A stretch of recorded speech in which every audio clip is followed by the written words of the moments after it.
A tempestade começou antes mesmo do pôr do sol, arranhando o céu de vermelho enquanto nuvens rasgadas se acumulavam no horizonte.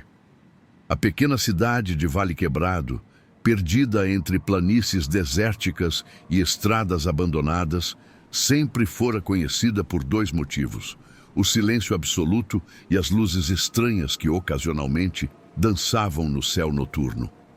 Para os moradores, eram apenas histórias antigas, lembranças de bêbados ou exageros de caminhoneiros. Mas para Helena Duarte, jornalista independente, havia algo ali, algo escondido, esperando. Ela chegara naquela tarde para investigar o desaparecimento recente de uma família inteira, os Calhoun, que viviam em um rancho afastado. A polícia dizia que tinham fugido. Os vizinhos afirmavam que ouviam sons metálicos vindo do celeiro à noite. Crianças juravam ver sombras longas atravessando o campo quando a lua era cheia. Nada consistente, nada confiável. Mas tudo apontando para algo além da razão. Quando Helena estacionou seu carro diante do pequeno motel, notou o dono, um senhor de cabelos finos e óculos trêmulos, observando o céu com um medo quase infantil. "Começou cedo hoje", murmurou ele, sem perceber a presença dela. "Começou o quê?" Helena perguntou, tirando a mala do banco de trás. O velho hesitou. Seu rosto empalideceu como se tivesse dito mais do que deveria. "As luzes, elas aparecem antes da chuva. Sempre aparecem." Helena abriu um pequeno sorriso. Anotou mentalmente a frase.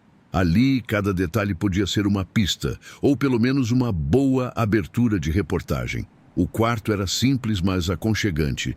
As paredes, porém, tinham marcas de arranhões finos, como se alguém tivesse passado noites inteiras esfregando unhas ali. O papel de parede estava ligeiramente descolado em alguns pontos. O abajur piscava de forma irregular, como um coração debilitado. Helena posicionou suas câmeras, conferiu o gravador e abriu o laptop. Começou a revisar as últimas informações. Relatos sobre luzes triangulares, sons graves vindos do subsolo, animais desaparecendo e algo estranho relacionado à eletricidade. Segundo a última testemunha, uma garota de 14 anos, o ar vibrou como se estivesse respirando. A chuva apertou lá fora.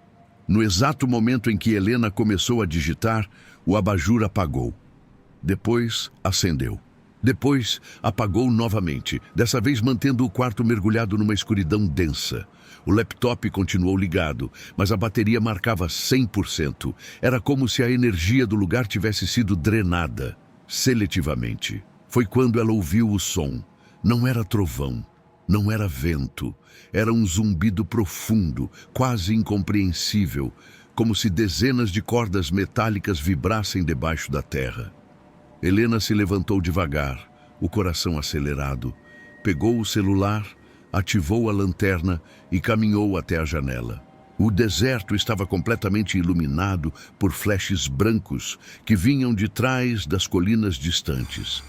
E então ela viu. 3 feixes de luz verde desciam lentamente do céu, formando um triângulo perfeito no vazio. Nenhum helicóptero se movia tão suavemente. Nenhum drone era tão silencioso. E justamente no centro daquele triângulo, algo descia.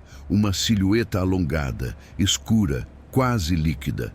Helena recuou 2 passos, a lanterna tremendo em sua mão. A luz verde pulsou uma única vez e apagou. O som metálico continuou ao longo da noite. Por volta das 3 da manhã, Helena acordou com um impacto surdo vindo do lado de fora, seguido de um arrastar pesado. Algo se movia no estacionamento. Ela abriu uma pequena brecha na cortina para olhar. O vento carregava areia e folhas secas. A luz do poste oscilava, lutando para permanecer acesa. E então, entre 2 carros estacionados, ela viu uma figura alta, fina demais para ser humana, completamente imóvel, como se observasse todos os quartos ao mesmo tempo. A pele, ou o que parecia ser pele, era acinzentada, ondulando levemente como se estivesse viva. A cabeça era alongada, quase sem formato definido, exceto por 2 olhos enormes e negros que absorviam toda a luz ao redor. Helena recuou tão rápido que tropeçou na cama. Quando olhou novamente, a figura havia sumido. Mas o som não. Agora batia repetidamente em sua janela. Toque, toque, toque. Helena segurou a respiração. O toque era suave, porém preciso, como se dedos longos estivessem testando a espessura do vidro. Ela ficou imóvel. O batido parou. O silêncio se tornou absoluto, profundo, sufocante. De repente, seu celular vibrou com uma notificação, iluminando o rosto dela. Uma nova mensagem, sem remetente, apenas uma frase: não olhe para ele. Helena congelou. O ar ficou denso. Ela sentiu uma presença do outro lado da porta do quarto, como se alguém ou algo respirasse perto demais. A maçaneta girou. Devagar. A porta se abriu apenas alguns centímetros. Ar frio entrou, trazendo um cheiro estranho, metálico, como ferro queimado. Helena pegou o que estava mais próximo, o tripé da câmera, segurou com força, levantando devagar. Um som fraco ecoou no corredor. Passos? Não. Os passos de algo com pernas humanas não soariam assim. Era como se pequenos pesos fossem arrastados pelo chão de forma ritmada, como garras leves. Então, uma sombra passou em frente à porta, longa e amorfa, esticando-se como borracha derretida. A maçaneta se moveu de novo. Um pouco mais. Helena prendeu a respiração e recuou até a parede, lutando para não fazer barulho. O corredor ficou completamente escuro, até que algo brilhou atrás da porta. 2 olhos negros, reflexivos, encarando diretamente o interior do quarto. Ela fechou os olhos com força, lembrando-se da mensagem: não olhe para ele. Os passos se aproximaram. Algo encostou na porta, fazendo-a ranger. A madeira estalou sob o peso de uma mão que parecia maior do que a de qualquer humano. O ar ficou tão gelado que o vapor da respiração de Helena se tornou visível. A criatura ficou ali, esperando. Longos segundos passaram, ou minutos, ou horas. E então, sem aviso, a presença simplesmente se foi, como se tivesse sido puxada para fora do corredor por mãos invisíveis. Helena correu até a porta, trancou, empurrou a cômoda contra ela e ficou ali, sentada no chão, braços envolvendo as pernas, tremendo até o amanhecer. Quando o sol finalmente nasceu, ela saiu do quarto com a câmera na mão. A porta ao lado da dela estava aberta, balançando com o vento. No chão, marcas profundas, 3 linhas paralelas, riscavam todo o corredor, como se algo tivesse sido arrastado ou arranhado por ali. Perto da escada, algo chamou sua atenção. Um pedaço de tecido. Era parte de uma camiseta infantil. O sangue secou nas veias de Helena. Os Calhoun tinham uma filha de 8 anos, e aquilo era, sem dúvida, dela. Helena engoliu em seco, segurou o tecido nas mãos e olhou para o deserto. As colinas distantes pareciam pulsar sob a luz fraca da manhã. E lá estavam elas. As 3 luzes verdes pairando imóveis no horizonte, como se aguardassem a próxima noite. Ou talvez, como se aguardassem por ela. Helena ficou alguns minutos apenas observando as 3 luzes suspensas sobre as colinas. Elas não tremulavam, não se moviam, não piscavam. Eram como sentinelas imóveis, observando cada respiração sua.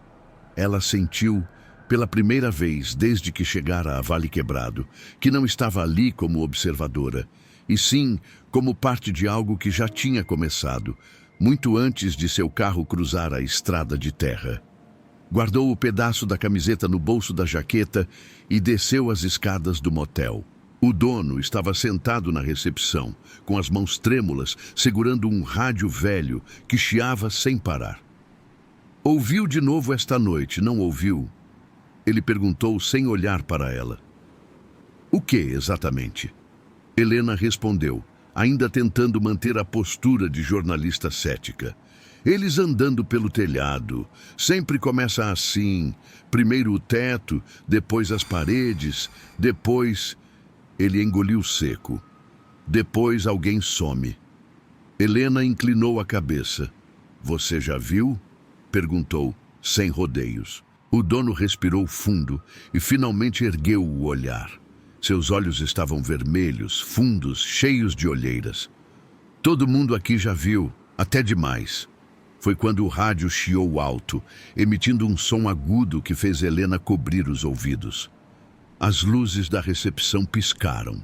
Por um instante, todas as lâmpadas, os fios elétricos, até mesmo o neon velho da placa do lado de fora, vibraram ao mesmo tempo, como se algo gigantesco estivesse passando invisível sobre o prédio. O rádio finalmente estabilizou e uma voz fraca, distorcida, surgiu. Eles levaram o Selei e então silêncio. Helena sentiu o corpo todo arrepiar. De onde veio isso? Ela sussurrou. Da frequência da polícia. Mas ninguém devia estar transmitindo agora. O velho respondeu pálido. Eles levaram o Selei. A palavra se completou sozinha na mente de Helena. Celeiro. O rancho dos Calhoun ficava a pouco mais de 10 quilômetros dali. A estrada era tão estreita que parecia se perder entre a vegetação seca como uma cicatriz antiga do deserto. O vento levantava pequenas nuvens de poeira que batiam no carro de Helena como dedos impacientes. Conforme se aproximava, o ar parecia ficar mais pesado, mais denso, difícil de respirar. Quando chegou, viu que o portão da propriedade estava aberto, mas torto, como se tivesse sido arrancado com força e recolocado de qualquer jeito. O silêncio era esmagador. Nenhum pássaro, nenhum inseto. Apenas o som longínquo do metal vibrando, o mesmo som que ouvira ao chegar na cidade. Helena deixou o carro ligado, apenas por precaução, e seguiu até o celeiro. As portas estavam entreabertas, balançando com um rangido lento, quase melódico. O interior estava completamente escuro. Ela respirou fundo e acendeu a lanterna. O feixe de luz iluminou apenas poeira dançando no ar. O cheiro era de ferrugem, terra molhada e algo químico. Um odor que lembrava hospitais antigos misturados com queimado. Ela deu alguns passos para dentro com o gravador ligado. Aqui é Helena Duarte, investigando o desaparecimento da família Calhoun.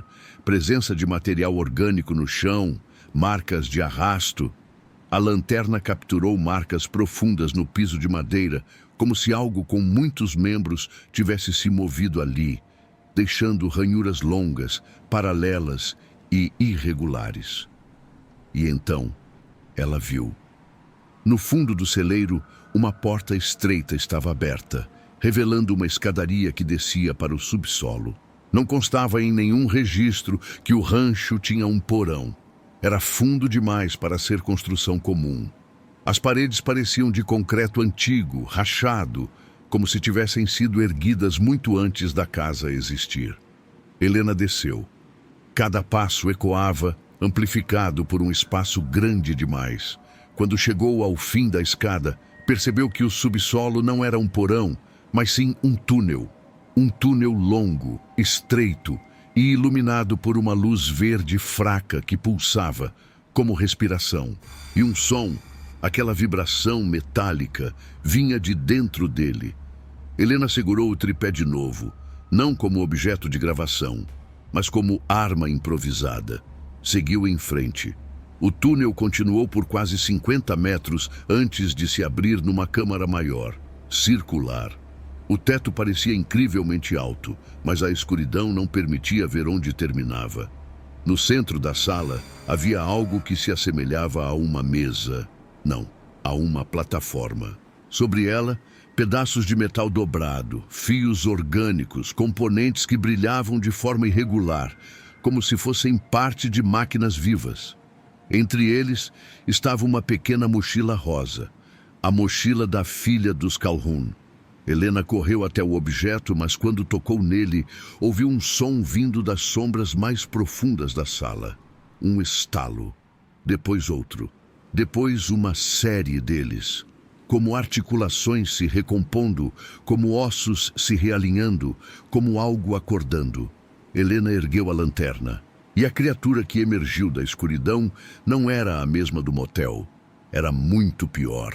Alta, estreita, com braços que se dobravam em ângulos impossíveis, com uma pele que vibrava como gelatina sob um campo elétrico. O rosto era apenas uma sugestão, uma superfície lisa com 3 fendas escuras que se abriam e fechavam lentamente, respirando. Mas os olhos eram infinitamente fundos, como portais negros para um vazio absoluto. A criatura inclinou a cabeça para Helena, imitando um gesto humano, mas de forma distorcida, quase zombeteira. Você não devia estar aqui. A voz não veio da criatura, veio do chão, das paredes, da própria cabeça de Helena. Era como se o som estivesse sendo reproduzido dentro de sua mente. Helena recuou. A criatura avançou um passo, um movimento rápido, silencioso, preciso. Ela virou e correu pelo túnel, com a lanterna oscilando freneticamente. A respiração se tornava curta. O som metálico aumentava atrás dela, como dezenas de lâminas vibrando em uníssono. Quando chegou às escadas, ouviu algo deslizando rápido, muito rápido, pelo chão atrás dela. Ela subiu os degraus correndo, mas antes que conseguisse alcançar a porta do celeiro, uma mão, fria, longa, fina, agarrou seu tornozelo. Helena caiu. A lanterna rolou para o lado. Ela se virou e viu a criatura emergindo das sombras da escada, mas algo a impedia de subir. A criatura avançava apenas até certo ponto, como se houvesse uma linha invisível delimitando seu alcance. A mão soltou. A criatura recuou lentamente, afundando de volta na escuridão do túnel, os olhos brilhando até desaparecerem. Helena, ainda sem fôlego, correu para fora do celeiro. Quando chegou ao carro, a chave tremia em sua mão. O motor finalmente ligou, mas todas as luzes do painel piscavam freneticamente, como se algo estivesse interferindo no sistema elétrico. As 3 luzes verdes no céu estavam mais próximas agora, quase sobre a propriedade. E então, no momento em que Helena acelerou na estrada, o rádio do carro ligou sozinho. "Não, volte", a voz dizia entre estática. "Eles marcam você." Helena olhou rapidamente pelo retrovisor. Algo se movia na estrada atrás dela. Não era um carro, não era humano. Era uma silhueta alongada, correndo de 4, veloz demais, dobrando os membros de forma impossível. Os olhos brilhavam com um reflexo verde doentio. A criatura do motel, correndo atrás dela. Helena acelerou ao máximo. O carro pulou nas irregularidades da estrada, quase saindo do controle. A criatura se aproximava. Cada passo era um impacto surdo na terra. Cada salto a trazia mais perto. Ela não tinha outra opção. Virou o volante para a estrada principal e entrou sem olhar, levantando uma nuvem gigantesca de poeira. A criatura desviou no último segundo, derrapando, escorregando e sumiu atrás da poeira. Helena não parou. Não olhou para trás. Quando finalmente alcançou a delegacia de Vale Quebrado, as portas estavam abertas e todas as luzes apagadas. O prédio estava silencioso, vazio, como se tivesse sido abandonado há anos, mas não estava. Dentro, as mesas estavam reviradas, papéis espalhados pelo chão, monitores quebrados. E no centro da sala principal havia um símbolo desenhado com algo escuro, talvez óleo, talvez sangue. 3 linhas paralelas, as mesmas marcas do motel, as mesmas marcas do celeiro. E havia algo mais. Na parede, escrito em letras finas, irregulares, como se tivessem sido gravadas com garras: "Você foi marcada." Helena recuou um passo, sentindo o estômago afundar. Seu celular vibrou. Nova mensagem, sem número. Olhe para o céu. Ela saiu da delegacia devagar, o coração martelando no peito. Quando ergueu o rosto, as 3 luzes verdes estavam bem acima dela, descendo, lentas, precisam, como se reconhecessem a marca. Helena tentou correr, mas o ar ao redor dela ficou espesso, pesado, como se estivesse se solidificando. Os sons ficaram abafados. O mundo perdeu profundidade, como se estivesse sendo comprimido. Uma sombra gigantesca se abriu no céu. A forma de uma nave que não tinha começo nem fim. Apenas curvas impossíveis e superfícies que mudavam conforme a luz as tocava. Os 3 feixes verdes a cercaram, e então tudo ficou branco. Helena acordou, ou pensou que acordou. Ela estava em uma sala completamente branca, sem portas, sem janelas, sem sombras. Seu corpo flutuava, mas não havia gravidade, não havia chão, não havia ar. A primeira coisa que ouviu foi uma voz, a mesma voz que falara com ela antes. Você veio, agora podemos começar. A luz branca se distorceu, abrindo como uma membrana orgânica. A criatura do celeiro surgiu, seus olhos infinitamente negros. Mas atrás dela havia outras, dezenas, centenas, todos observando Helena, todos esperando. O que vocês querem? Ela tentou gritar, mas sua voz saiu como um pensamento, sem som. Queremos o mesmo que você... A voz respondeu. A verdade. A sala se abriu em uma paisagem impossível, como se fosse composta de memórias fragmentadas, imagens de planetas desconhecidos, formas de vida que não deveriam existir, máquinas orgânicas pulsando, estruturas colossais que ultrapassavam qualquer lógica. Você investiga, disse a criatura. Nós também. Helena sentiu algo tocar sua nuca, frio, metálico, vivo. O que vocês fizeram com a família Calhoun? Ela pensou com desespero. A criatura inclinou a cabeça. Observação, estudo, adaptação. Atrás dela, uma silhueta humana surgiu brevemente. Um homem, depois uma mulher, depois uma criança. Mas seus corpos estavam distorcidos, como se fossem reflexos em superfície líquida. Não eram mais eles. E o que vão fazer comigo? Helena perguntou. A criatura aproximou o rosto tanto que ela viu seu próprio reflexo multiplicado nos olhos negros. Você já sabe. A luz explodiu novamente. Semanas depois, o motel de Vale Quebrado recebeu um novo hóspede. Um caminhoneiro, vindo do norte, cansado da estrada. Ele assinou o livro de registro enquanto o dono do motel observava a chuva começar. Noite estranha hoje, o caminhoneiro comentou. Vi umas luzes no deserto. O dono olhou para o céu, apreensivo. Elas sempre voltam. Sempre. Alguma recomendação? O velho hesitou. Não olhe para elas por muito tempo, e se ouvir algo no corredor... Ele cochichou. Não abra a porta. O caminhoneiro riu, achando que era brincadeira. Pegou a chave e subiu para o quarto. Enquanto isso, no deserto, 3 luzes verdes se moviam lentamente sobre as colinas. E por um segundo, apenas um segundo, uma figura humana surgiu no meio do campo, olhando para o céu. Helena. Ou algo que parecia Helena. Seus olhos eram completamente negros. E quando as luzes desceram sobre ela, a criatura sorriu, como se finalmente tivesse encontrado o que procurava.